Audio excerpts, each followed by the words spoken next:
Hello, and welcome to our special Halloween coverage of our Rise of the Pumpkin Halloween tournament for Rise of the Witch King. I am Phoenix, and I will be talking about this match here. This is a round 1 match from the tournament. It's the first game of the round. All rounds are always best of 3.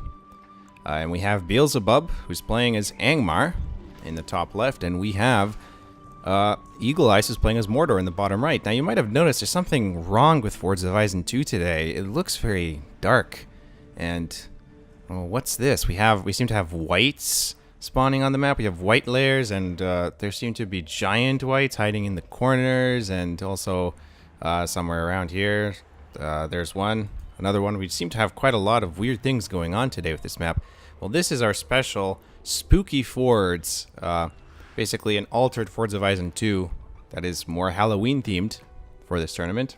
And this is what these players are playing on. Now, let's take a look at what they're doing. Belsebub has his Hall of the King's Men building his first few Thrall Masters. And Akashi-san has his, he's known as Akashi-san or EagleEyes, same name. He has 2 Orc Pits.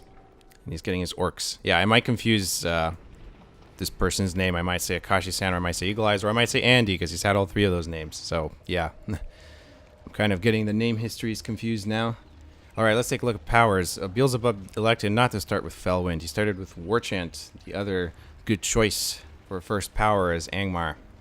So far, 350 maximum command points as his first unit on the map, this Gundabad Orc unit.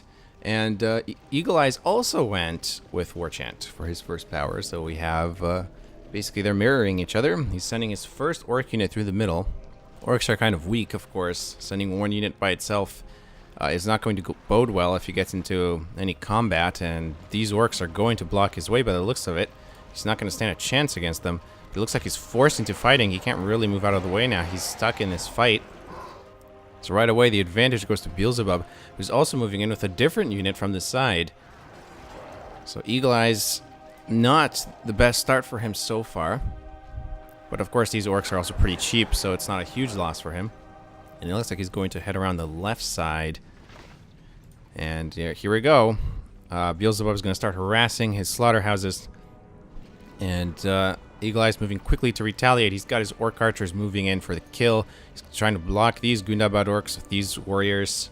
And he's sending more warriors towards them. Now if you're wondering about these big whites, don't worry, they don't attack anyone. So the players can safely go close to them.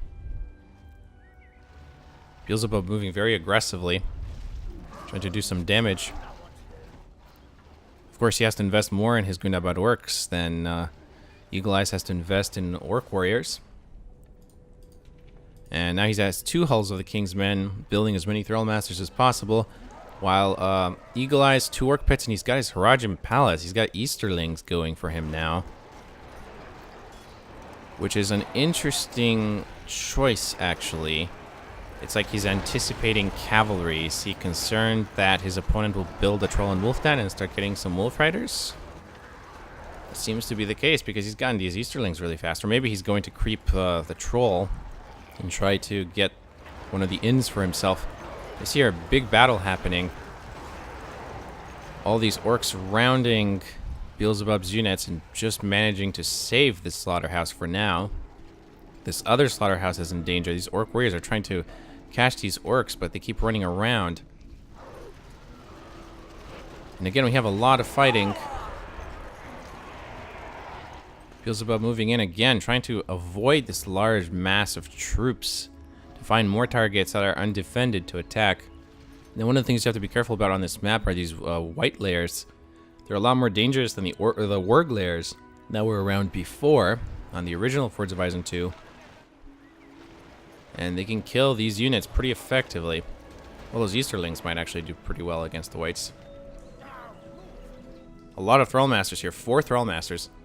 Probably more being produced. Well, okay, no, but more being produced soon. Now we're looking at over 350 out of 500 command points. Belsebub gained 2 power points so far. And his opponent has almost 2 power points, but only 400 maximum command points. Evidently, Belsebub is doing some damage, and he's well prepared to stop this attack. I think we just saw a double war chance there.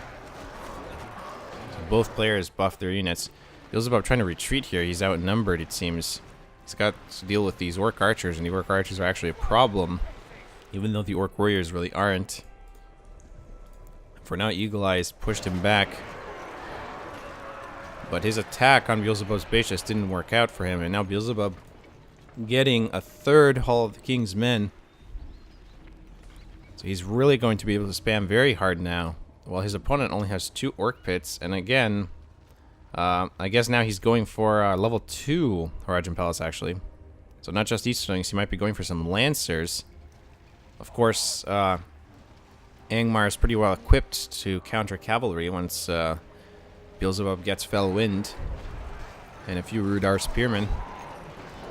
He's been trying to expand down here, and EagleEyes is trying to stop him.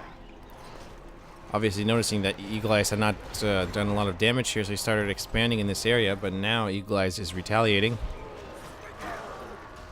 Another big fight, a lot of Gundabad orcs here. And EagleEyes moving back to attack these guys, and oh, they're trying to kill a white. And it's not really working out for them.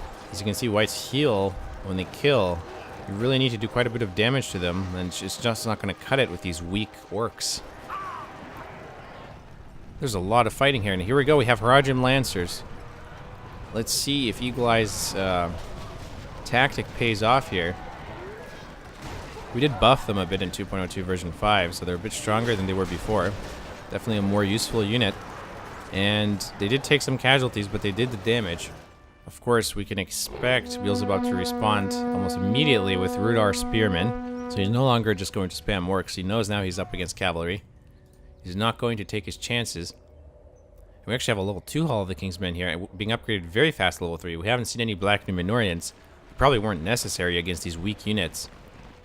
But we are going to see Dark Rangers, and those will definitely be very, very useful. Rushing Dark Rangers is one of the most dangerous tactics Angmar can employ. They're very strong. Of course, it's tricky. You have to do it at the right time when you have the money for it. But Belsebub has not taken heavy damage yet, although it looks like EagleEyes is going to try to do something about that. And here we are, our Dark Rangers being produced. They'll definitely help kill these guys. They're vastly superior to these Orc Archers. Of course, Dark Rangers are an elite archer. Now, Akashi-san, or there I go again, mixing up the names. EagleEyes, who's also known as Akashi-san, he could be going for Horadrim Archers himself at some point. He has a level 2 Horadrim Palace. He just needs one more level. Now, let's take a look at their command point situation. 400 out of 500. Oh, and we have Fell Wind, which Belsebub purchased. He has 8 power points on the side, which is great because he can use that towards 10-point power very, very soon. You know, EagleEyes has not picked another 5-point power. He might be going straight for the 10-point, getting close to it, but he's still way behind his opponent. I mean, his opponent has basically the equivalent of about 20 power points now in total, including the powers he's purchased, while we're looking at about 13 for EagleEyes. So a huge advantage right now to Belsebub.